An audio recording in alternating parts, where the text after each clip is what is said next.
কি অবস্থা তোমাদের? আশা করি তোমরা সবাই ভালো আছো।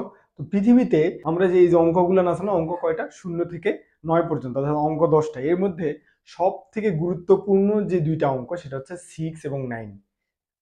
এর মধ্যে সব থেকে সৃষ্টিকর্তার সংখ্যা বলা হয় 9কে। অর্থাৎ এই 9 সংখ্যা দিয়েই, এই 9 প্যাটার্ন দিয়ে প্রত্যেকটা বস্তু তৈরি। যেমন দেখো, একটা বৃত্ত, একটা বৃত্তের মোট কেন্দ্রে কত ডিগ্রি কোণ উৎপন্ন করে? 360 ডিগ্রি কোণ উৎপন্ন করে।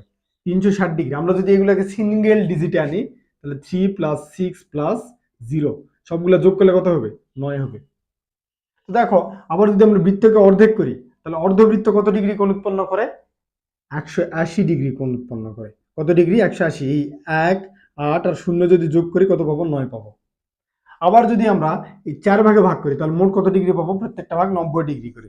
90 ডিগ্রিকে আবার যদি সিঙ্গেল ডিজিটে আনি, 9 + 0 9। তাই না? মজার বিষয়।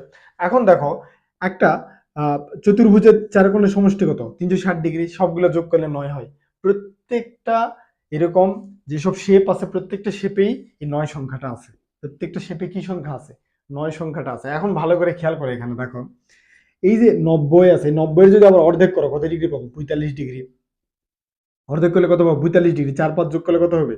9 হবে। তাই না? 4 আর 5 যোগ করলে 9 হবে। 45-এর আবার অর্ধেক করো, যোগ করলে কত হবে? 9 হবে। এইভাবে প্রত্যেকটা শেপের ভিতরে এক একটা 9 সংখ্যা আছে। যেমন আমরা যখন জন্ম নেই, মায়ের পেটে থাকি, তখন কত মাস ধরা হয়? 9 মাস।